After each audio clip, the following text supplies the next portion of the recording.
Yeah.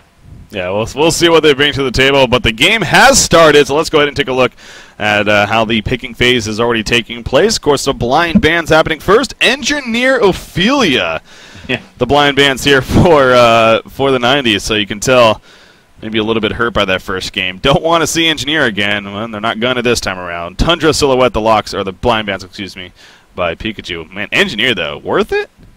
I don't know. Yeah, I was just gonna say I've never seen Engineer blind band ever. Yeah. I've seen Ophelia blind band a couple times, but never Engineer. So it's quite interesting. That's it's one of those cases where it's like, I know that you're maybe frustrated with that first game, and it wasn't the greatest for you guys, but using one or two blind bands on an Engineer, not too sure, but Yeah. well they do. Again, like I said, Tundra and Silhouette the blind bands out for the Hellboy side now. So we could Pebbles still not locked. We got Poliwag Priest, then a Luna Forsaken Archer, and then Tempest Parasite. So unless Pikachu locks Pebbles here, we're not going to see him. And we've seen this actually a couple times now, where the Legion team has a chance to lock up Pebbles for that first pick, but not doing it. I think the reasoning behind this, I've thought about it, is maybe they just would rather have a different first pick out of that pool, because it's like if you take Pebbles, well then they could take Polly. Now Polly is really gaining more popularity. This hero is amazing, and I think more and more teams are realizing that. So if you lock a Pebbles, it's like, okay, cool, we got our Pebbles, and that's all good and stuff.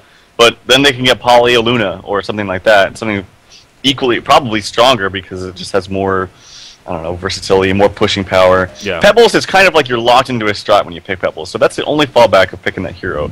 You're locked into a strategy into getting Pebbles an early portal key, and then that's kind of it. Although I have seen actually with Lockpick a number of, because people will pick Pebbles because they like, well, we got to pick Pebbles because it's in the pool, and they'll end up roaming with Pebbles. They'll do like a weird pseudo tri-lane with Pebbles roaming with Boots first or something. It's worked. I've seen it, but yeah. And actually, Phil bans Pebbles. That's even more interesting to me. Yeah.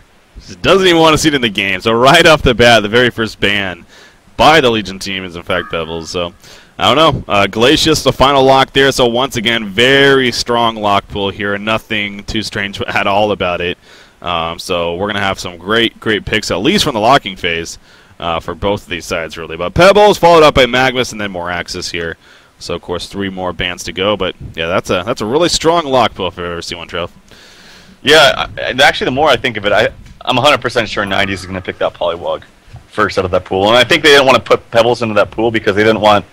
If they had the idea to take Poliwag first no matter what, then there's definitely don't want to put Pebbles in the lock pool, giving Team Pika an easy Pebbles pick. So, yeah, we can expect to see a Poliwag pick for 90s. They went ahead and, actually funny, they banned Moraxis as well, even though they just played him last game. And then Team Pika, TPS Priceless in that pink position, goes ahead and bans Magnus as well as Dark Lady. Now Fade coming out from ban from Phil, so Fade, I actually know Pika runs him quite a lot as a support, so. Yeah. Now, first pick Poliwag out of the lock pool. We'll see maybe if they go like a Vindicator or a Keeper here, or even that Pharaoh as a first pick for the 90s. Here with the actual picks, you see Respect Ban being questioned, I guess, with that Nymphora, but I don't know. Nymphora's used quite a bit, so I guess they had a game recently, it sounds like. But anyways, so the first pick coming up here for the 90s. Of course, they got plenty of time to decide, but yeah, I wouldn't. Okay, no, we do see a Bubbles here, so never mind. But Bubbles, of course, a strong first pick. As always, Jerizai is on the board again, just like last game. So something to keep in mind as well. If he is on the board, there's also a Parasite in the lock pool. Parasite is a very good strong counter to Jerizai, but obviously, Jerizai is so strong regardless of what kind of counters you might have for him. But Parasite is in the lock pool, so that makes it a little bit harder to pick Jerizai because there are still counters to him available if you decide to try to surprise pick him over on the Hellborn side. Yeah. Bubbles picked up, and then in Drum, again, more stuns and teamfight heroes coming out from Team Pika. Worked out so well the first game. Why the hell, if it ain't broke, don't fix it. So they're going to go with that strategy in mind. In game number 2, of course, very dominating game 1 there if you happen to just be tuning in. And, again, it was about a 17.5-minute victory, I think, for Pikachu.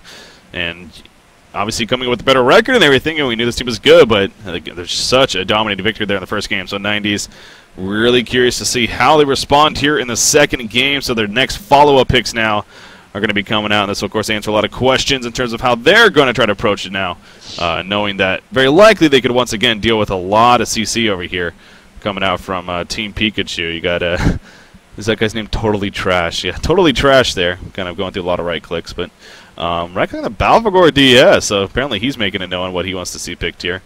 That would be a good amount of push, and then if they go Poliwag first, it's going to be Jerizaya, though. Interesting. So they go with the Jerizaya pick, and now the final pick coming up. But so not only do you still have Electrician, of course, in the pool, but then you do get, as you talked about, Parasite in the lock pool. But we have mentioned, you brought this up before, I mean, just because they're there doesn't mean you can't pick up Jerizaya, but that's, we'll see. We'll see if they can make it work out. I just feel like 90s right now is a little bit lost. Like, I don't think they know what they want to do. And I don't really like Jerizaya against what Team Pika just picked. I mean, Andrew Hammerstorm, that just screams very, very aggressive laning phase to me. Especially with all the heroes that are in the lock pool. You know, Glacius, Luna, very, very strong laners and good supports, and as well as Parasite. So, yeah, I don't know about the Jerizaya pick here coming out from 90s. And then they went with the Cthulhu font. Oh, I don't know. I'm not a fan, Freaky. Yeah, I'm not either. I mean, yeah, it's definitely a little bit different than expected. Slither going to be the final pick here by Pikachu. So actually, finishing off with a little bit of a unique pick themselves. Not too often we get to see Slither, but do you have any reasoning why we maybe see a Slither with the Jerizaya through the fun picks, or? Not quite. The Slither is not picked up very often, like you said. And while they go with an FA over I thought that for sure they were going to pick a Poliwag. And I could totally see Team Pika pick up Poliwag right here. But yeah, with Slither, I don't know. He's very good. The wards are certainly an annoyance for pushing and trying to go into a team fight when you have all those wards hitting you. I don't think there's any particular reason why they picked him. I just think he's a very good mid-game team fight hero. Mm-hmm. Yeah, but you know, the thing I was also going to bring this up with the Forsaken Archer pick, the lock pool did only have that one carry in Forsaken Archer, and neither team right now really has that go-to hard carry necessarily. Obviously, Hammerstorm to an extent, you can say, but so maybe that's what 90s was thinking as well, where they had to make sure to get that carry pickup, so they go with Forsaken Archer. But there you go, a Luna Poliwag Priest to finish off here for Pikachu. I mean, we knew it was a strong lock pool, so.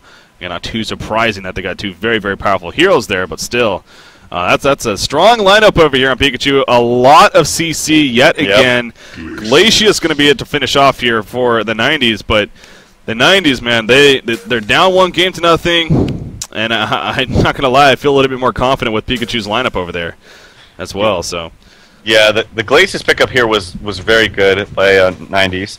They what I hope to see them do is something like a pseudo tri-lane kind of with Cthulhu font roaming. I do think it's very, very weak generally to have a jungle Cthulhu font roaming. He farms so very slowly. We saw that, if you refer to once, TT Esports versus, I forget who it was, but we had Riser playing the Cthulhu font. And it was like a roaming, and Riser didn't really play anything wrong, it's just the hero does not farm it well if you're not picking up kills in the jungle there. So, but the FA Glacius lane, if they do decide to go for that, is very, very strong. They just got to play very carefully because you can expect lots of aggression coming out here from Team Pika. Mm-hmm. And actually, Slither using the one of the new skins. This is actually first time I've seen that. It's actually pretty sick. Yeah, that's pretty cool. Sticking out and everything. Anyways, wow, look at this. They're quickly heading middle. Are we going to? They don't have a Kongor team, do they? No, there's no way they can do a level 1 Kongor. Slither did get wards. No, he did get wards. No, really? Really? Is this a Kongor team? This does not seem like a team that can kill Kongor effectively. I mean, they're going to try for it. Hammerstorm went Galvanized first, so... Oh my god, Hammerstorm might die right here! No! That's the worst start possible! Oh no, the Legion team is like, alright, I think they're... Look at the minimap right now. The Legion team is collapsing on the Kongor pit. They're still going for it! You have to fall back! You cannot commit to this! You need to get back! Oh, that could not have started out any worse for Pikachu. I love the innovation and everything, but this team does not scream Kongor to me whatsoever. Well, I'll tell you why. Well, it maybe could. Someone was telling me that any composition kind of has the ability to Kongor, but you cannot have your tanking Kongor without a Stout Shield. It will not work. You saw Hammerstorm get decimated there. He did buy the completed Ring of the Teacher, but it doesn't matter. You have to have that mitigation from the Stout, or is that what it's called, right? I'm not the Iron Buckler. Iron Buckler. You have to have that. So, oh yeah, he got decimated there. That's almost comical what just happened. It is. It's pretty hilarious. Not gonna lie. Yeah. I mean, I saw them trucking towards the middle lane, and I was like, "There's no way. There's no way they're gonna do Kongor." Sure enough, they go in the pit, and they tried. You got to give them credit, but it did not work out. So now I'm actually curious, but how big of an impact is that? It doesn't really suck that much that he died to Kongor, because obviously the game hadn't even started yet. Is it really that big of a deal? No, it didn't really make a difference at all. In fact, I almost think it was better that happened, because had he not died and they stayed there, I feel like they would have been there for like a minute and a half, still trying to kill him. Yeah. And then they would have kind of lost their lanes, because all these people would be soloing in their lanes, and be like, what are they doing? And I think they would have wasted too much time. But no, yeah, no, it doesn't make a difference. Hammer had already spent all of his gold with the Ring of the Teacher as well as the health potion. True. Yeah. So and they got to their lanes pretty much on time. So no, I don't think it makes a difference at all. Slither, he's going up against a pseudo tri-lane and he knows it. So I think he's already going to start jungling. Yeah, he's throwing on those wards, and he's already going to be doing some level 1 jungling here. Well, it's a good thing you did go wards first, working out there, and that I guess would have to be the only downside. I mean, you go maybe some abilities that you normally wouldn't get at level 1, but other than that, it's not really the biggest impact. So hilarity definitely, but again, not really the biggest deal. But Hammer's ready to go level 1 Galvanize, of course, so no stun going to be coming out from him. At least to level 2, so they're actually getting caught right here. Cthulhu with the trample, and so they're well into following. Phil picking up the Bloodlust kill right there on Cthulhu Font, and that's a huge start here for the Legion team, actually. Getting the kill there on the Slither, trying his best to get any type of farm in the jungle even. Not working out too well. Yeah, well, I said Cthulhu Font's not that great unless he's getting kills. Well, right there, he gets a kill, or was it him actually? Yeah, he gets the Bloodlust, so that's a huge jump start for Cthulhu Font. That means a very, very early Helm of the Black Legion for him. I mean, he's already pretty much got his Ring of Health if he decides to go for that. And that's really, really bad news for Team Pika. Yeah, you see in the middle lane, Poliwag and Aluna trying to dive this Bubbles, but it is not working out. He was already playing pretty passive, and he saw Aluna even off to the side, so was able to kind of sneak into the jungle right next to the tower. Look at this positioning from Poliwag. Not too often you see this, but he's all the way on the bottom part here in the middle lane after the ramp, and just trying to make sure to get some last hits in there and also eventually get back, of course, to his side. But things starting out pretty well on the notes. It seems like for Poliwag Priest. Take a closer look at the creep farm. Things are going 11-3 Poliwag compared to that 6-1 Bubbles. So yeah, the better start for him. Of course, Aluna being here. You see Bubbles, though, going to bottle up that Illusion Rune, actually. And a level 1 Aluna, yeah, she needed to be careful right there. Not to get comboed on and killed herself. But she does run away in time and going to be fine. But yeah, it seems like it's a pretty good start here for Poliwag Priest, at least in the middle lane. Yeah, and yeah, he's doing a great job, and Poliwag has an edge over Bubbles, I feel like. Actually, they do some switching up from lanes and some ganking coming out. Actually, Andromeda gets taken out at the cost of Haji playing the Glacius, and now they're going to pursue this Aluna, and Luna's going to die as well. Oh. The volley also hits a Hammerstone, but I don't think he's going to have enough damage to take him out. So they did do some switching up of lanes, but the only problem with that is that you're going to lose out on experience, and these spells casted by Team 90s are going to do a lot more damage. Man. Because of switch up, so yeah. Yeah, then look at Yolim's farm so far. I mean, he's off the wall. Jerazai actually pressuring Slither here at the bottom lane. He's doing a big tower dive, puts a heal out. Couple more auto attacks to do him, and nice health push in the last second. Slither will barely stay alive long enough. Now, I believe Jerazai might have died anyways, but still, a good attempt there from Book, trying to barely live. But at least Jerazai did get the kill right before he ended up dying right there with a big tower dive. So, obviously, getting the experience advantage as well. As a result of that. But yeah, the top lane, Yolim on Forsaken Archer, 390 gold per minute already. He's 20-16, as well as already being 2-0-0 now as a result of what happened. Now in a little bit of trouble. Nice stun by Aluna right there. Hammerstorm to follow. Can Aluna get their time? Aluna get frozen. That trample coming out front through the fall. Aluna wanted to fall before she can comment stun. Oh my gosh, he may actually live. No, Glacius got the auto attack, but the health potion was used. And Cthulhu Font is chasing 2 seconds on that trample. Hoagie does pick up the kill, a nice prize. Can he get the trample? Can he get the trample? Nice sidestep king right there by TPS Priceless. And actually Cthulhu Font may end up falling. Yes, he will to the tower right there. Forsaken Archer wants this kill so badly. He ain't going to get it, though. Now he's in a little bit of trouble. Luna's still level 1. Will pour it in and come for the kill on the Glacius, but Glacius will be fine. Wow, that actually worked out pretty well there for the Hellborn side, but as I mentioned, I believe that wasn't Luna that actually got killed just prior to that, but good counter kill at least on the Cthulhuphon happening. Man, chaos here at this top lane. Yeah, I mean, who was it that escaped just so... Oh, Andromeda is still walking back to the base with hardly any life, and that was very, very close for her. One thing that's interesting I just realized is that Luna will just hit level 2, but leveled up her stun to begin with. Didn't have that power shot, or power throw, so... I believe that was for Kongor. Remember. Kongor, okay. so... But you can even argue, is that better than a power shot? Yeah, it's Kongor, so... I don't know what that really does. I mean, it takes off Kongor's Nullstone, but I don't know. Well, interesting. But yeah, she just hit level 2, so even on that note, really under-leveled here, of course, to start things off. But yeah, we got a crazy Tri versus Trail lane going at it. Again, not necessarily the expected makeup, but it is providing some really good entertainment up here at the top lane. Already a 5-3 hero kill advantage to start here. 2,000 experience lead, 1,600 gold lead in favor of the Legion team. Slither, though, it seems like he's actually adjusted fairly well to this bottom lane. Obviously, we mentioned Book. He got dove on and got killed by Jerazaya, only to kill him shortly after. But he's able to actually farm pretty well against this Jerazaya now that he's getting a little bit more comfortable. Is that really surprising? No, I mean, Slither versus Jerazaya is an amazing matchup in favor for Slither. Yeah. And actually, right there, you just see so much pressure. Now, he does have a protective charm, but he only has so much mana. Now, if he can get something up like a Ring of Sorcery quickly... Oh, top lane, hold on, no forethought. Kelph going to come out for the counter, and nice trample onto Luna right there. Andromeda will also fall, excuse me. Glacia's barely living. That was actually a pretty good attempt there from the Hellborn side. But Bubbles being there really screwed that up. He got a great Kelph field out for the counter initiation, and... well, got the job done, and that's what we talk about Bubbles all the time. He gets that level 6 mark, goes to looking to use it as soon as possible, and used it perfectly right there at the top side. Yeah, that's a great kill for them, and yeah, this Forsaken Archer sitting at 410 gold per minute is not good. I mean, again, they'd have really no hard carry drafted on the Hellborn side, so like I said, it's kind of an all-in strategy when you pick a bunch of stun and mid-game, early-game heroes like this, because if you lose early game, you're almost pretty much boned for the rest of the game, so it's going to be really hard for them to bounce back into this, especially, the supports being as underleveled as they are. Yeah. And just look at Forsaken Archer, 457 gold per minute, so it's just, it's like adding insult to injury in that sense where, yeah, they don't have a hard carry even that could really compete with Forsaken Archer, and on top of that, she's already at that mark, only 7.5 minutes into the game, so she's already got her Steam Boot, she's already got Ring of Teacher, and, oh, by the way, another 1,500 plus gold saved up, and even going to farm away at the Hellborn jungle. So Pikachu, again, coming off a very dominating Game 1 victory, but like you stressed, bottom lane, actually, Jerazaya and Slither going at it. Slither going for the dive right there, but Jerazaya laughing in his face.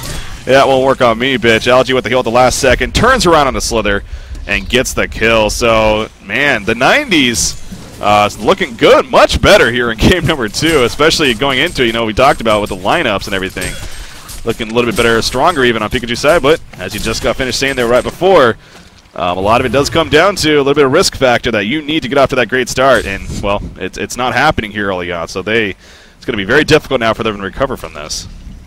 Yeah, and I don't know what prompted them to really leave, or to really have Aluna leave the tri-lane bottom, because they didn't even get a kill on Jerazaya before she left.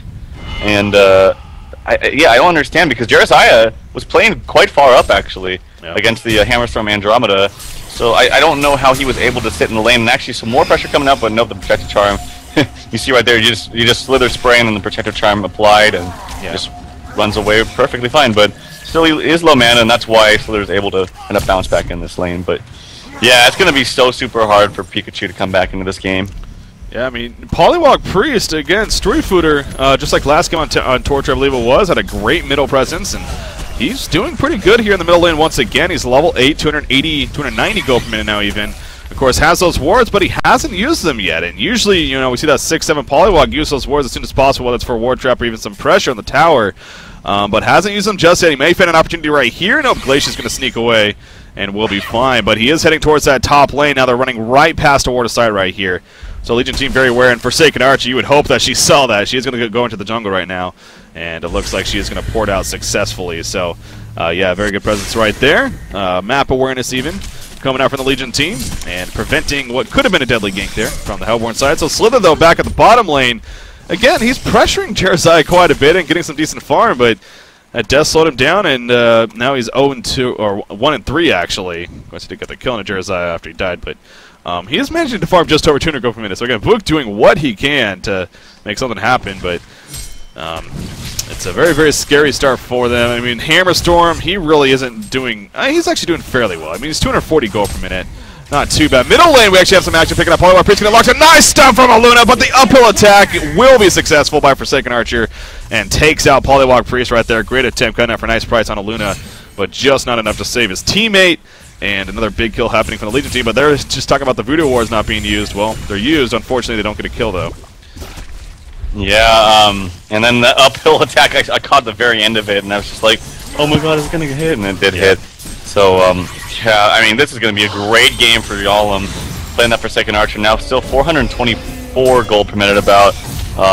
Slither is doing some, he's doing some diving onto the Jeremiah, but I think this is going to be his demise, and he will go down for sure. Jeremiah actually want to pick up the kill there. Yeah. So, wow, this is, again, like, you can just see this. This is kind of an all-in strategy, and this is going to collapse really hard on the Team Pika here in the next few minutes. Man, it is rare to go in a best-of-3 series. The first game just... it's obviously it wasn't a 15-minute concede, but it very likely could have been. I mean, it might as well have been only 17.5 minutes. So, in that sense, and then to the second game being almost a 15-minute concede for the other team, though. I mean, you really never have that happen. But honestly, with the way this is going, that would not surprise me whatsoever. Bubbles maybe in a little bit of trouble here in the middle lane. Invisible Andromeda coming in. The Hex on top of that. No Ward Trap, of course. They're not going to have enough damage. And Bubbles going to turn this around. Kelfa going to use in. Jumps Jeremiah. Jeremiah, no, he put the heal on Bubbles right before the power throw came out. Going to be fine on that. Jeremiah protect the charm. Barely set alive. In jumps Bubbles, though. Down goes Polywog Priest. Forms into the frogs. And now we see Aluna trying to get away. Jeremiah activating the Soul's Blessing actually to dive the tower. Hat trick coming out for totally trash right there on Bubbles. Nice piercing arrows. And it will be able to set up the kill onto Slither right there as well. Man, if the Hellborn team could concede right now, they probably would, to be honest. This is just ugly for them here. Only 12 minutes in, and I think in 90s, they really already have a victory here. This is just... Well, and I told you, I mean, that's why I was kind of really surprised last game of how fast it was, because I thought these teams are very evenly matched. And now it's kind of validating that response, because last game was pretty much, yes, a stomp. This game is a stomp in the other team's favor, like you mentioned, so it's like, these teams are kind of both back and forth. They're very, very even, but they just have, I don't know, I feel like Team Pika really messed up, and obviously the Concord was a complete fail, but again, it wasn't the biggest deal in the world, but well, see, that's the funny thing, like, and that's why I brought that up, and the more I thought of it, it's like, that really isn't a big deal that they died at Congress. Like you said, that could have even been for the better of the game. But I guess it was just that adjustment from Aluna, you know, why they moved away without going for, at least attempting a kill on a Jeremiah, and, you know, the early adjustment, but you do got to give credit to the 90s at the same time. They definitely played their game, their lineup very well, especially at that top lane with a try versus try when that started to happen. They really played aggressive with that Forsaken Archer, Glacius, and Cthulhu Font. And, of course, early on as well, catching Slither in the jungle when he was trying to just farm, not having a good time. So, just a better start for the 90s, and it's, again, not often I say this, but I really think even pre-15 minutes, this game could very likely be over here, and we could be heading into a Game 3. Would not be surprising whatsoever. But, of course, the game goes on for now, only 13.5 minutes in. Forsaken Archer, though, Firebrand already finished. She's on her way to a Geometer's Bane, and this is actually a game... There is a good amount of AoE, but I think Geometer's Bane is actually pretty important against a hero like Slither. I mean, you could argue Shrunken Head maybe, but they do have a Jeremiah for Protective Charm, so... Right. Yeah, no, yeah, there's nobody on this team that can really take off the Protective Charm, so... you know, you don't have to get a Shrunken Head if you can always rely on that Jeremiah to give you that Protective Charm. Yeah. So, going something like straight damage with Firebrand or, you know, Geometer's Bane, I could even see him going Frostburn would be a very good pickup here, actually. The snaring and the slowing and the fast movement speed, you know, coupled with the fact that you have magic immunity from Protective Charm, would be a great combination there for Forsaken Archer. But we'll see what she goes. Most players usually get the Geometer's Bane, but I would prefer to see the Frostburn here. Yeah. Well, we'll see again what Yolim here playing Forsaken Archer ultimately goes for. He does have an invisibility rune that he's actually going to drink the bottle charges here, bottle it up, and give it back to Bubbles. It looks like so good teamwork coming out right there. In fact, actually, Forsaken Archer, no, Bubbles is going to be the one that will use the invis if he finds it necessary. Maybe coming up here in the middle lane, because you do see in the middle lane some pressure being applied here to the tower. Bubbles, that's an illusion. Using it to kind of go around, maybe distract him a little bit, and also scout out, see what's going on. Oh, Poliwag Priest even using his Hex right there. So now they know that ability's on cooldown, at least for just a little bit. Again, Bubbles has that invisibility rune still bottled up. Will he look to use it right here? Legion team grouping up in the middle lane, so definitely a mass push coming. Jeremiah has a level 2 Soul's Blessing. He's off to the side and ready to go as well. Bubbles will jump in. Kelphic going to be catching a Luna right there. A big dive here from the Legion team. This is a little bit risky, but still may be able to pair after Jeremiah actually dropping quickly. Jeremiah will fall. Great start here for the Hellborn side. Will it be enough though? Glacial Downpour doing a lot of work actually. Poliwag Priest goes down. Hammerstorm is chasing with that Galvanize. Will end up getting the kill onto Glacius actually. And Cthulhu Font is going to be forced to pour down. Now Forsaken Archer will land a crippling volley, at least on a Slither, but Hammerstorm still in pursuit. Is going to eventually turn around as well. So, actually, Team Pikachu holding it off right there in the middle lane. Now, that was a big dive from the 90s, so maybe a big reason for that, but still, good hold by Pikachu at least. Yeah, and that was just the most sloppy engagement. Yeah. Completely sloppy. I mean, they couldn't have done any worse. Bubbles only hit one hero. The charge from Cthulhu Font missed everybody entirely. I feel like they're just like, on a high right now because they are at such a huge lead and they're just trying to be a little bit too too aggressive. But oh, actually, I am getting told about the Kongor as far as the Kongor goes and how that affected the lanes. There was a level 1 Galvanize on the Hammerstorm, as well as the Aura, the Dimensional Link coming out from Andromeda. So. They were saying that kind of affected the lanes as far as couldn't really kill Jeremiah, but I feel like they still could have just sat there, got level 2, and then used the spell. Exactly. So I don't think it really mattered. Yeah, I mean, I brought that up. It's obviously that is really the one downside to that Kongor attempt was they had some odd abilities as you mentioned right there. But exactly, you hit level 2, and then all of a sudden, well, you're good to go. And it is a valid point, obviously, but yeah, it's a minor thing, but it really. Even with those abilities, you can just walk around him, level 1, 3 heroes auto-attacking a level 1 hero. I mean, it shouldn't be that hard to keep him out of experience range, so... Yeah. Unless they completely lost the lane, but I was watching and that lane was up quite far, so... Yeah. Well, maybe the 90s learned their lesson as well from the last team fight that they probably shouldn't be as crazy as it was, and this game isn't 100% over, as even I'm making it out to be, but this tower is going to fall down here at the bottom lane, so a free tower kill for them. 0 resistance put up from Pikachu as they're continuing to farm themselves. And Tankafet here on Hammerstorm, he's actually looking pretty nice. He's got his portal key now, as well as those Steam Boots. He is farming 335 gold per minute, so he's up there.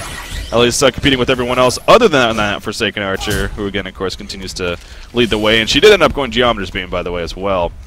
So she has that finish now, only at really 17.5 minutes or so. So they're going to come back here to the middle lane and try to start or finish what they started here. As, again, not going to do any diving this time. They just get the tower kill and maybe even fall back after that. Just play it safe. No, they're going to go for a catch. A great kill foot right there, actually catching Hammerstorm. And Poliwag Priest a trample. Will hit the Protector Charm applied. Down goes Cthulhu. Excuse me, that was Poliwag Priest going down. Slither got the ultimate off. And they actually got a kill on a Forsaken Archer. So the Legion team completely distracted off to the side. And they leave Forsaken Archer stranded by herself. So a little bit of a mishap there. She wasn't even able to get off Geometer's Bane, apparently. And actually, Hammerstorm jumps in and a great stun. Actually, they're going to follow this up on a Jeremiah. Jeremiah will use Soul's Blessing. Yes, he will use everything right there. And he will survive. But, man, so 90s again. Being a little bit sloppy here with this lead. So, want to be a little bit careful. Still having the lead, but... Yeah, that was still a little bit of sloppy play coming out. They're still much more secure with the Jeremiah and the Forsaken Archer if this goes to late game. But yeah, I don't really agree. There's two things with that. Bubbles did have much better initiation there. Got the Kelp Field on 2. But Jeremiah applied the Protective Charm to him after all the initiation and spells came out from Bubbles, so I don't really agree with that. I feel like once you cast all those spells, that hero can pretty much die, because it's like, I've already done my part. And it should have been always applied to the Forsaken Archer. But that being said, Yala's positioning in that fight was not the best. Could have been a little bit better, and he did get caught out and died before really doing anything. So, still not the biggest deal in the world. They're at a very substantial lead still with 13k gold and 5,500 experience, but, you know... did I miss something? Well, we see Poliwag Priest gets a war trap on a Glacius. Jeremiah is there. He was trying to CC Jeremiah long enough. It's not going to happen, though. Good attempt right there, but yeah, it was actually a pretty smart play there from Storyfooter. Almost got the kill on the Glacius as a result, but at the same time he didn't, and he did use a ward trap attempt. So it really ends up being a kind of a big deal. That now that'll be on cooldown for another 95 seconds even before he could use it again. So kind of rinse and repeat here from the 90s, though. Continue to farm more again. Maybe at this point, again, this is their game to lose. You could even say it's their control, their pace of the game. If they want to sit back and continue to farm, they can easily do that. They can definitely do that against this Hellborn side, and definitely have the advantage coming out of that. They could also keep up the pressure like they've been trying to do, but also hasn't been working out the best. So it seems like I would think that the 90s may be learning their lessons again in that sense. And you know what? Let's play a little bit more safe. Let's get that Shrunken Head on Forsaken Archer, as she does pick up a Mighty Blade. And then let's maybe make something happen. But we'll see what it is gonna mean. Of course, this game will progress on longer here, and that is gonna buy more time for Pikachu to perhaps have that miracle comeback after what was just really horrendous start for them. So I mean, Hammerstorm is continuing to get pretty beefy, and he can honestly be pretty scary. Not to underrate him by any means when it comes to carry potential. Yeah, they have somewhat of a decent amount of burst on the Hellborn team, but I think if they stop playing sloppy on 90's part and actually really think about their positioning and really think about if they want to dive heroes or not, they'll start taking these fights very, very easily. So maybe we'll start seeing that. Maybe they'll be like, all right, guys, let's maybe stop the throw a little bit, play a little bit more conservatively like we're supposed to, and just push up. They don't even have to dive on them. They can just sit back and push the tower, throw a repel on throw a protective charm on the Forsaken Archer, and not have to worry about a damn thing. So maybe that's what they'll do here. And on that note too, you mentioned obviously they don't have a Purge here on this Hellborn team, but of course Nullfire Blade, that's where it can become very useful, and I can see both really Slither would be a valuable choice here for the Hellborn side of getting that Nullfire Blade, and the longer you do wait, the higher chance that he may very likely get that, and that could screw some things up. Now, whether or not he goes, that is obviously in question. He does have 1,800 gold saved up, so could be on his way towards that, or maybe it is going to be something else. Do you think that, okay, so if you are Pikachu, should you be looking to get a Nullfire Blade ASAP on a hero like Slither? I think you really have to, yeah. I definitely think Slither is the #1 choice to get it. In fact, he already has a Apprentice robe. That's one of the components of it, so maybe we'll see him get that. He'd be about... bottom lane, Forsaken Archer, I'm sorry. He's going to get caught right here. He gets jumped by Hammerstorm, and yes, Forsaken Archer will be picked off. That is big. Yeah, and actually these ports coming out right here, two of them not really necessary, but one of them is going to have to come in here to defend this tower. But yeah, these little pickoffs are... I mean, they do have the carry, but if they keep playing like this and playing sloppily, there's nothing to say that they can't get back in this game if you're Team Pika. Yeah, so I apologize. Maybe I was too ahead of myself earlier on. Maybe I should have at least, as by the way, nice deny there on the tower, but I should have at least said something like, pending they don't completely throw the game at times, which honestly they kind of have with the aggressive play. But hey, Pikachu, they'll take it, and obviously they got nothing to lose in that sense. They're up 1-0. So worst case scenario, they do go to that third and final game, but they're gonna still hang in here on game 2, and for very good reason after what we have seen. So Slither does have 2,200 gold saved up, but yeah, as you're kind of mentioning there, a Nullfire Blade ASAP, at least that's what you think you're on Slither. Yeah, and I think one of the things I want to say about that is when you have a Jeremiah and you have heroes on the other team that are good contenders for Nullfire Blade, heroes like Valkyrie, Slither, even a Forsaken Archer if it was picked up on the other team, it's very smart if you're the carry on the team of Jeremiah to go for a Nullstone. Yeah.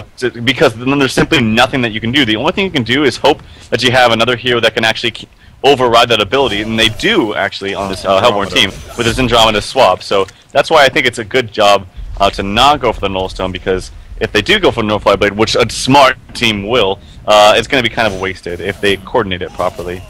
Boundai now picked up on Glacius, so maybe some good counter warding coming out here for the Legion team. Yeah, always a powerful item to have if you can get it. But yeah, on that note as well, that does mean he would have to use a swap, which is a very powerful tool, just to nullify the Nullstone. But yeah, I mean, if it means getting a kill onto a Forsaken Archer because of it, then obviously you'll by all means do that. But so yeah, he isn't going for the Nullstone though, going for the Shrunken Head, and he's actually very close, just a matter of 100 gold or so. And he will have a Shrunken Head to pick up. Speaking of counter warding, actually the Hellborn team doing a nice counter ward up here at the top side. as Aluna takes out the Ward of Sight that was just placed there recently. And actually, Bubbles, though, going to run into Aluna. Oh, the Portal Key going to be used. I don't think he's going to have it. Oh, he does have a double damage rune, actually. He doesn't have enough mana for a Shell Surf, though. And that is going to be the saving grace for Aluna, it looks like. Oh, man, lucky here. Oh, no, he Shell Surfs away! Oh, no, Bubbles, wrong way, buddy. He got juked. He definitely got juked right there. Again, it's a lot easier for us to see, but... Man, Aluna, good getaway on her part. Nullfire Blade, by the way, was just purchased by Slither, so he does indeed go that. Okay. Well, the other one thing I wanted to mention about that whole rant I had, and Chunga had picked up on Forsaken Archer. Now he doesn't have to worry about getting Nullfire Bladed or have to worry about the Protected Charm always being on him. So that's such a good pickup. It's also a relieving pickup for Jarius. Now he's like, okay, good. Now I don't have to have my perfect positioning and always save your ass in team fights. But I forgot, I lost my train of thought on Nullfire Blade and whatever. But yeah, no, that's definitely a good pickup for Team 90s. You distracted yourself right there. Jarius, actually, he's the one holding the Boundai even. We mentioned Glacia's got that, but giving it to Jarius as they're going to push with it even here in this team fight at the top side. And so that's all saying, though, get that Shrunken down to Forsaken Archer, then feel confident about grouping up and making some pushing happen. We're now entering that 26-minute mark here, but look at the mini-map. The Legion team pushing the top side. Hellborn side, though, they are coming up quickly, but obviously a Ward of Sight there. And the Hellborn team will quickly Portal Key away even on both Polywog Priest and Hammerstorm. So both of them now even having a Portal Key. So the items are adding up here on Pikachu's side. Nullfire Blade, a couple of Portal Keys, and again, if it comes down to really, if they can get that catch thing and they can make something happen, Forsaken Archer feeling pretty confident here, pushing the top lane. She's going to get stunned by Hammerstorm, but no follow-up really to go on top of that. But losing a good chunk of life right there. Does need to be careful. That we talked about the burst potential in the Hellborn team. It actually is pretty solid. So, and she can be swapped again. She can definitely be swapped by Andromeda and put in a horrible position if she's not careful on top of that. So.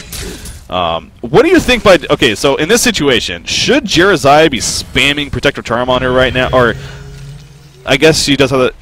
Should he be using it still on Forsaken Archer? Or do you just say, she has a Shrunken Head, she can get herself out, Protector Charm goes on somebody else?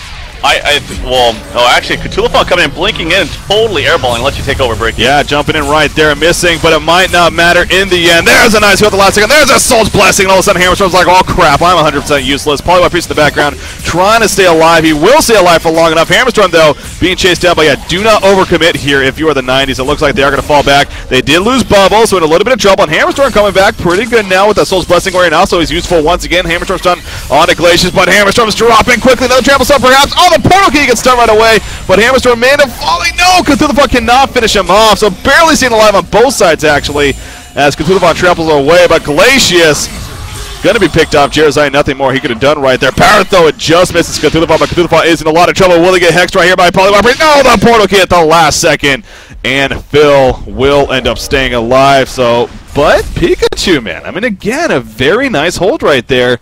Don't kill Forsaken Archer, but they save the base. Yeah, their strategy is just not there, honestly. I mean, they're up and in the lead because of how Pika played this. I mean, they didn't play it very correctly, and as a result, Team 90s was able to come through and have this big lead that they have. But they're starting to slowly lose this game, and a couple of the reasons is this. I don't understand this Portal Key pickup by Cthulhuphon whatsoever. In fact, he used it and hit nothing. Yeah. He blinked in there and stomped and tripled over nothing. Total airball. If he spent that gold towards actually upgrading his Mystic Vestments into a Barrier Idol, they could easily just sit behind Barrier Idol the Creep Wave and attack the tower. They don't have to initiate. They can just sit back and push the base. It's really that simple, and I think teams try to overthink things. I think you're right. Yeah, that's something we do see a lot of the time I think you're right with the Cthulhuphon in this case. Definitely just overthinking the situation, thinking that they have some strong initiation, we really don't. We do got bubbles, but I want to be able to follow it up. So let's go ahead and get me a Portal Key as well. But yeah, getting a Barrier Idol definitely seems like, especially against this Hellborn team, there's a good really Slither. Slither's just one of those heroes, similar to like a Plague Rider or a Magmus. I mean, you can argue a Barrier Idol just with that hero alone is very worthwhile to pick up if you're the opposition. So, yeah, Barrier Idol could be useful for this Legion team, but at least for now, not going to see that. Instead, he did go that Portal Key, and again, it just makes it even that much worse that he did actually miss the stun. when he portal keyed in that big epic team fight that we had here at the top side. But maybe next time he'll prove us wrong and get a nice catch, but we'll see as the game progresses here. But again, the keyword progresses, and as the game continues to progress, although it keeps going back to the 90s, theoretically on paper, having the stronger lineup in that mid to late game stage, I shouldn't even say mid game, really late game stage, but you got Pikachu, man. I mean, they are holding their ground by all means. Have made such a strong comeback, and Hammerstorm continues to farm very, very well, and he's going to start actually putting out even more damage now. He's got the great Portal Key Shrunken Head combination. What do you think Hammerstorm goes for next year? I mean, should he be going for just raw damage or something else? Yeah, definitely just raw damage, huge damage. I can even see Rift Shards. Rift Shards, exactly, something like that. He's got a lot of choices, but anything that's damage-oriented, please. And that would be great for him. The Ward Trap coming out here onto the bubbles from Polywog Priest. He does use the Shell. Oh, wow, it was almost a very epic getaway, but very good power throw assistance there from Aluna as well, among other things there. So Storyfighter does get the kill. He's on at an Ultimate Warrior streak. Oh man, the gap is closing, and they're now only at a 1,300 experience deficit. Quite a big gold deficit still, but they've actually brought that down. It was something close to 18k, 17k. Now it's only at 10k, and I don't know. It feels like this game is slipping away from 90s. It definitely does, which is so odd again with the makeup, but. Then you keep looking back at Forsaken Archer, 470 gold per minute. I mean, she has another 2,600 gold saved up here. So, and again, speaking of what item next, you would think, of course, raw damage for her too. Something like that Savage Mace could be a powerful choice here on her. More item pickup, Slither Ice Brand finish actually, and this is we've talked about this many times. You know, toxicity no longer being an attack modifier. Obviously, it's been for a while now, but. We just don't see him enough, but so he's able to get that Ice Brand and definitely use it to a good potential. Then, of course, Hammerstorm, he actually just purchased a Soul's Bulwark even, which he right away sets to offensive. So. Oh, okay. Yeah, I like those pickups. I like the Ice Brand. He's probably going to go straight into a Frostsoul Skull, which is very, very good against this team, especially against the Protective Charm. Yeah. It still gives you that unbelievably massive slow. It's also very good against tanky heroes. People forget about that. Like, that's why Armadon is so good against tanky heroes, because of that slow makes them, renders them pretty useless. So that's a great pickup by Slither. I like the Soul's Bulwark pickup on Hammerstorm. That didn't even come to my mind originally, but that into a Demonic Breastplate would be very, very good for their team. But yeah, you keep mentioning this Forsaken Archer. It really is a saving grace of this Legion team, as well as Jeremiah. But I would hope to see a Savage Mace. That way they can just literally sit there. She can attack the tower from downhill and still get all the attacks without missing.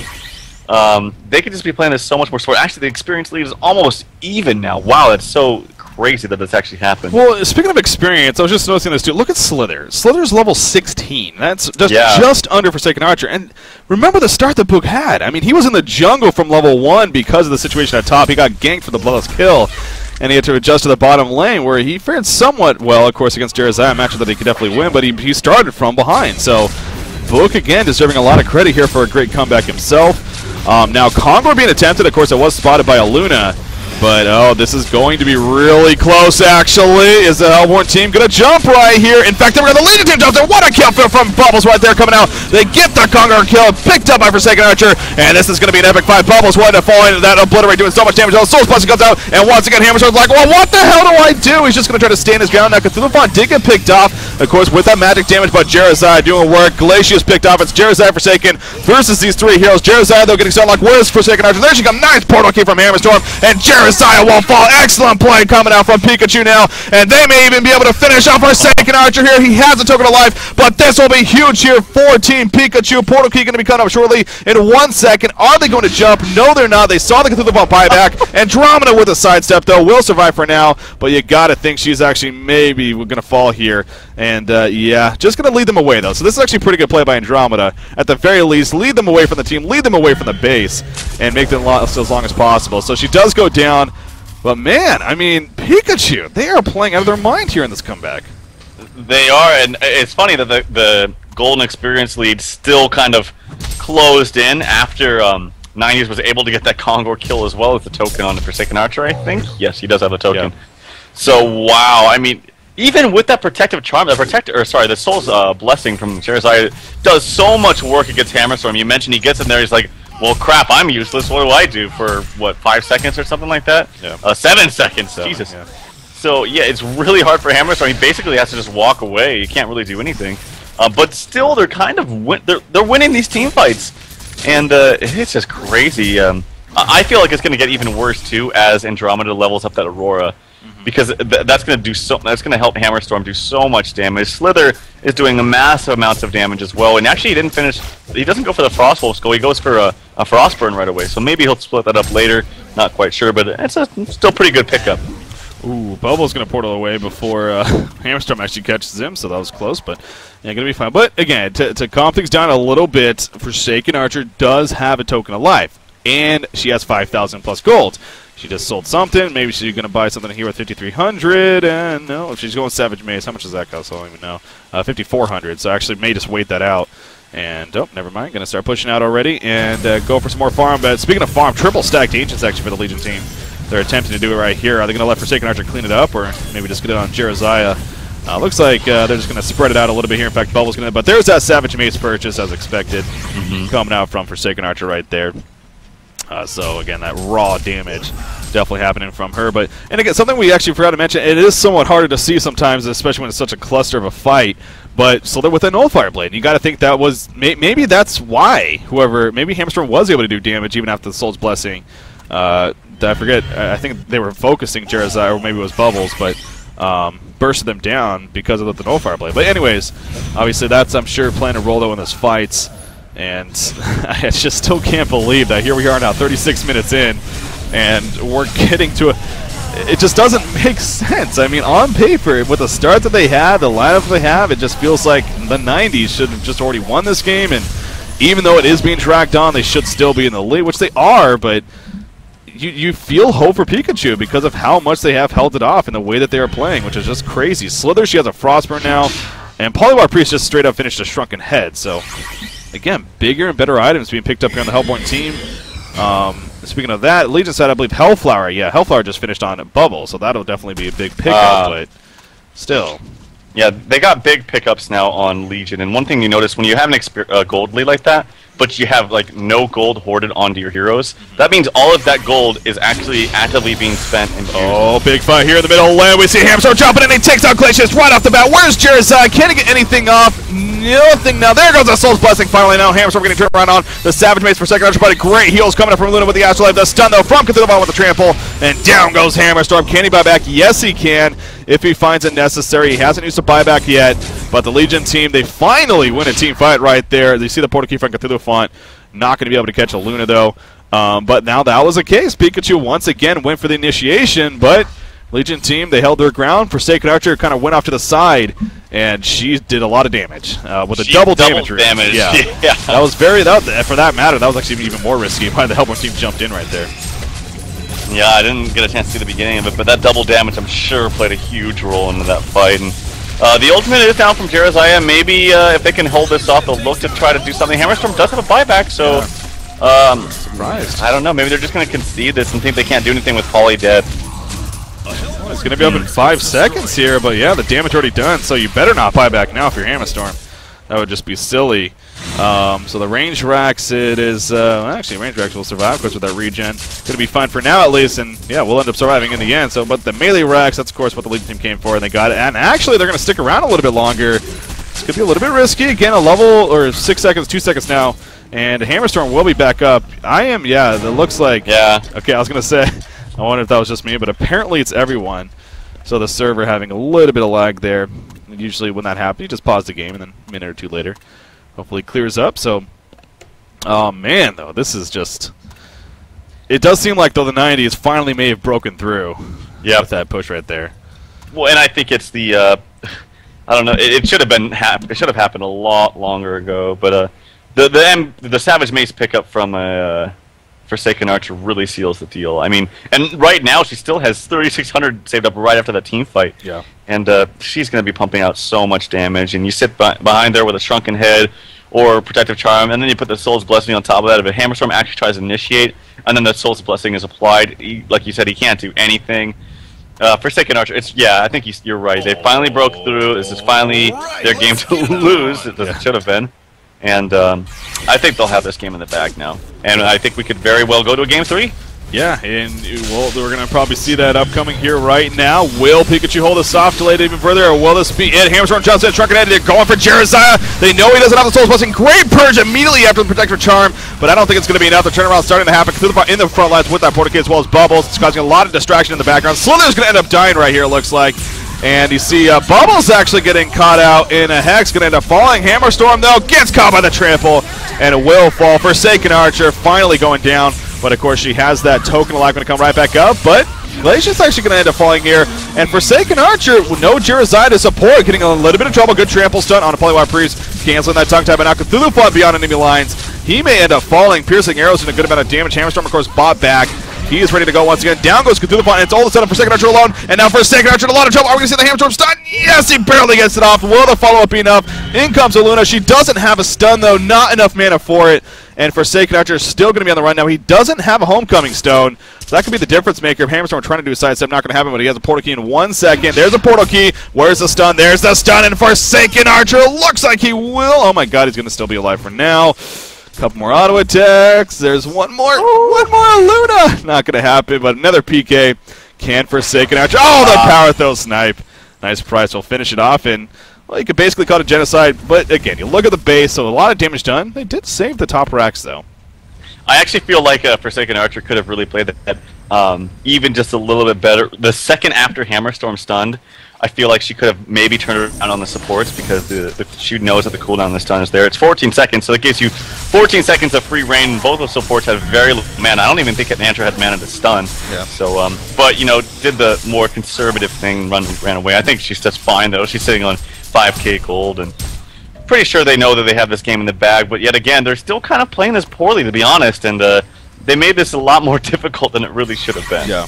And now Barrier Idol finally picks up on Cthulhu Font, so it's both just sigh of relief from both of us there, as he's now got a really what seems like to be a necessary item.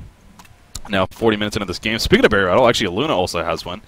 Set one for a little bit here for the Hellborn team, so do have another vote deposit course. I don't know if it's because of lag or maybe something else this time around, but we'll wait and see. Now, Forsaken Archer, she by all means could buy back. She still has 2 buybacks. She has 5,000 gold just about saved up. But of course, at this probably not worth it. About 25 seconds left, 28 seconds actually on the timer before she resurrects here, and then can even buy another bigger and better item, whatever that may be at this point. But yeah, it seems like the damage definitely dump a Pikachu, man. Give them all the credit in the world for hanging on as long as they have. Definitely making this such an interesting game. And again, it isn't 100% over yet by any means, especially as with the comeback that we've already had in this game. Can knock out them out. They're going to finally take out only their second tower of the game. Let me repeat that. That is their second tower kill, and we're 41 freaking minutes into this game.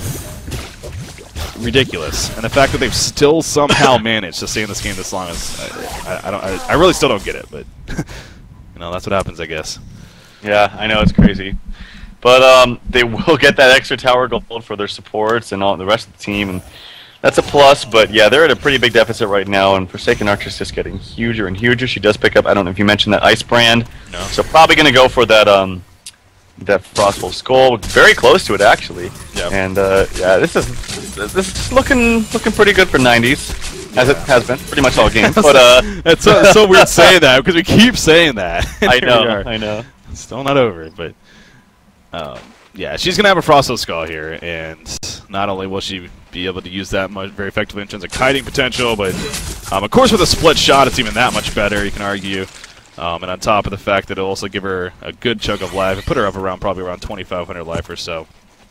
And she'll be pretty damn beefy. I mean, you compare that to everyone else in the game right now. Hammerstorm is up there at 2,200, as is Cthulhu Font for that matter. But speaking of Hammerstorm, obviously he did have to use a buyback that last fight.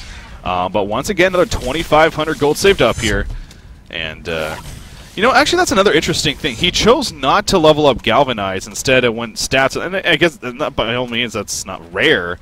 But you are dealing against a Forsaken Archer. A lot of physical damage coming out from her. I know that he does have a second level in it now, but could you argue that maybe it would have been worth leveling up Galvanize, or are you fine with him not? Yeah, definitely. I mean, not even the extra armor that you get with it drastically reduces the cooldown from 36 seconds into half, 18 seconds. Yeah. So that's definitely worth leveling up. Yeah, I agree with you there.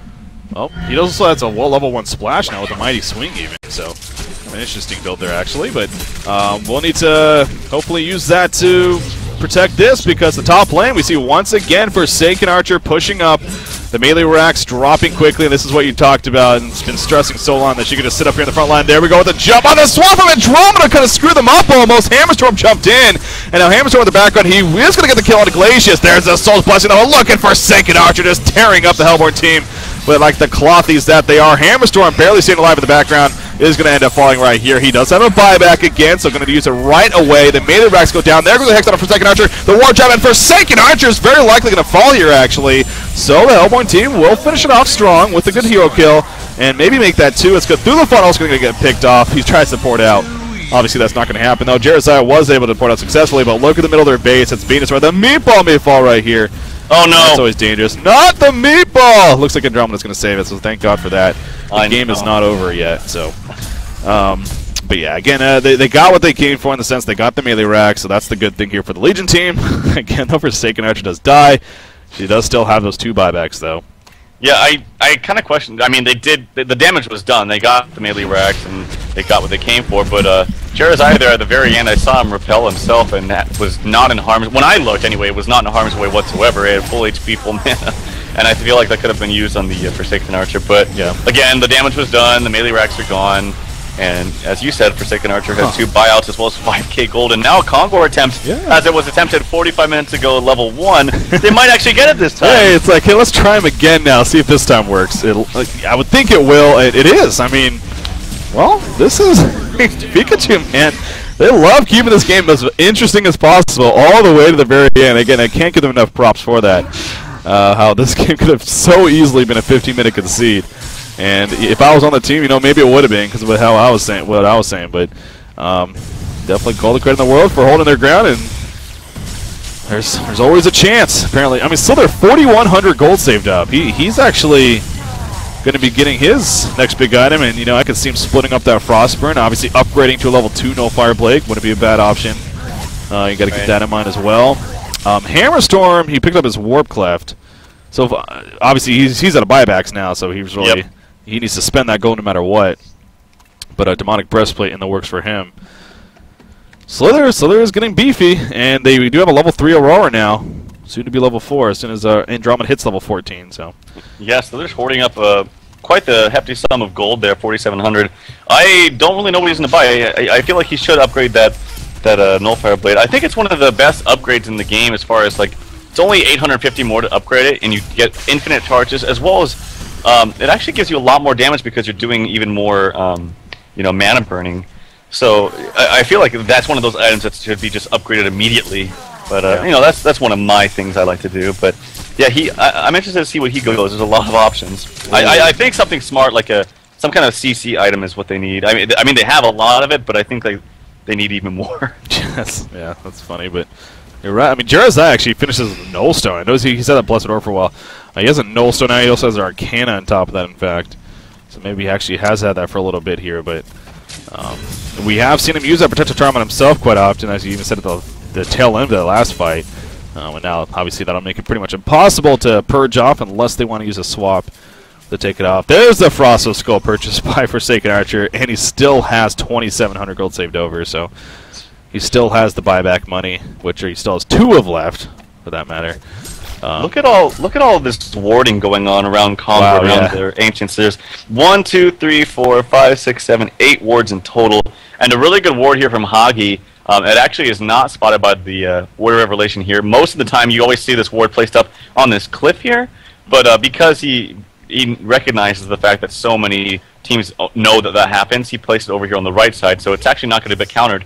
It almost looks like it might be in range there, but I know that they walked past it and didn't see it, so it's not in range. But yeah, good ward placement and some heads-up play there by Hagi. Yeah, of course, Hagi on Glacius there, and you see the Revelation actually just disappearing right there in this water site.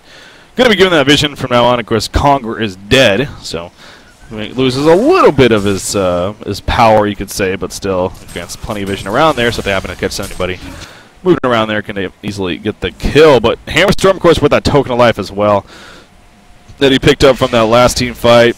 So I think the Legion team, maybe this is their time, realizing with that Frost of Skull pickup especially, and really 2 buybacks even for Forsaken Archer. Time to go. I do see a little bit of lag here and there. It's kind of one of those cases like we should finish the game as soon as possible because this server looks like the server's had enough as well. Oh man, they're going to pause here, and I don't blame it. It is pretty obvious that there's some stuttering going on. Hopefully just a quick pause though, and then story futtering going on. Story futtering, some bird seeding. It's a weird name. So again, if I say if because the 90s, you never know with them apparently, but if the 90s comes out victorious here, we of course will be going on to a third and final game between the 90s and Pikachu. Again, Pikachu, they're 2-0 here in the group stages. They would love to start 3-0 with a victory today. The 90s, on the other hand, they're looking for a big win. And actually, now that I think about it, the reason why this match even bigger for the 90s, because if they not only defeat Pikachu, they'll not only have the same record as them, but as I stressed, head-to-head matchups are so important. Obviously, you only play each other once, so if you beat that team and you happen to be tied with them in either first or second place, you will have the advantage over them because of the head-to-head matchup. So that may even make it that much better for the 90s with a win here and having the same record. So especially against a team like Pika, who's at the top of the group. So that's even more important. So that's a very good point, and this is a very important game for 90s. And I really do think that they have this game in the bag, as we've said throughout this game, and hopefully they can seal the deal here and think about what they want to do and change and improve for Game 3, because there's a lot of things that they could have improved for this game that could have made this game a lot sooner of a finish. Yeah. So Slayer picked up by Slither, by the way. So he's actually going for that Savage Mace, it looks like. Going for the good old Savage Mace here. Again, Book has had a fantastic comeback for this team. He's level 21, 340 gold per minute. Pull the GPM chart, and you still see Forsaken Archer, though, so far up there. She's been doing the whole game. Yeah, Yolim just doing work here. 10-4-9 hero skill. But yeah, on that note as well, it is kind of interesting for the 90s in the sense of, if I'm Pikachu, obviously it's like, we had a horrible start. We died at Kongor. Again, maybe not necessarily the biggest impact, but we got a horrible start into this game. It just seemed like that we were starting to get rolled. We were already getting our base pressured very early on. But we've held it off this long. We may still lose at the end, but we held it off long. And, maybe that's should be good momentum for them. And with the 90s in their hands, like, God, how did that game take so long? We should have won it earlier. It's for their sake. You would hope that it's a case of, what, we got the win eventually. That's what matters. Now let's move into the third game and be happy that we're even here in the first place and that we can have a chance to now win the series even. But has to finish here at the first, of course. So the resume happening, and back into the game we go. It seems like Legion team a little bit indecisive on where exactly they want to go. I wouldn't be surprised to. Oh my God, Doombringer! Slither making some freaking big plays here, being played by Book. In the back of my mind, I wanted to say it but we say it so often as a trollish thing and just a jokish thing, like, oh, he could go Doombringer. But in this game, why the hell not? All in. Exactly. Go all in. Just go all in. And I wouldn't be surprised if he tries to kill himself on purpose to give it to Hammerstorm, which could be interesting, but of course that could also be very, very risky, and Slither is pretty tanky, so maybe that's not even possible actually. But if he had a buyback, or if he had buyback gold, I would say that'd be a really good idea. Yeah, but that's true. But at the same point, Hammerstorm needs to be, if he's quick on his toes, if Slither does happen to go down, if he snatched that up, then he can definitely make use of it himself. But the Legion team, obviously they don't know yet. I don't think he's exposed himself, so no, that's going to catch them off guard. 464 max damage. He is hitting like a freaking truck here, and here we go. The swap throw on a Forsaken Archer. Immediately pops the truck ahead, though. You see him drop, he's going to start dropping, and now Slither is sitting in the background, is pounding and damage himself on a Cthulhu Fall, going to start falling back, and now they probably realize Hammerstorm jumping in, they're locking down onto Jared's side. There's that Soul's Blessing, and all of a sudden, but a nice nullifire blade, and Cthulhu Fall will end up falling, and Hammerstorm going to go down against Circle Up. There's the death there, the Doombringer on the ground. Who's going to pick it up? It is going to be Bubbles, it looks like. He snatches it up, and Bubbles going to get the hell on out of there before he dies. Hammerstorm wants that kill to Bubbles. He wants his damn Doombringer. Double annihilation. It's not going to happen. Yolim double annihilation coming out. There we go. GG, well played. And the vote to concede. So finally, 50 minutes it took, but the 90s, they do win, and we are going to a third and final game because of that. Yeah, and the Doombringer was a big pickup, but unfortunately, he's hitting only just as hard as the Forsaken Archer with the double damage rune activated. Yeah. So it's the second time that fight was just annihilated, actually literally annihilated by Forsaken Archer with the double damage. And, you know, I really hope they take some things from that game, 90s specifically, and learn from it, because there's a lot of things they could have done differently. Specifically, trying to overextend when it's not necessary. All you have to do with a team like that, especially, is just sit back and get the tower. Let them initiate on you. Have Jeremiah sit back and be ready with his heals, protective charm, whatever, and let them initiate on you. Don't try to be the aggressors in a lineup like that, because obviously it made it for an extra 30 minutes of a game that shouldn't have happened. Yeah, so this picking stage especially, I'm intrigued by it, and how really that much more, because Pikachu, you know, they obviously a dominating victory in the first game, a crazy comeback by them in the second game, making it last forever. Still coming out on the losing end, though, but a lot of questions going to be answered on that picking stage to see how we're going to approach that third game, and we will have a series winner, of course, after that third game, but we're going to play that first. So once again, stay tuned, guys. I'll break a CPK. Joining me is Tralfamador, game number 3, coming up, the 90s, taking on Pikachu. Who will win? We'll see. Stay tuned, guys.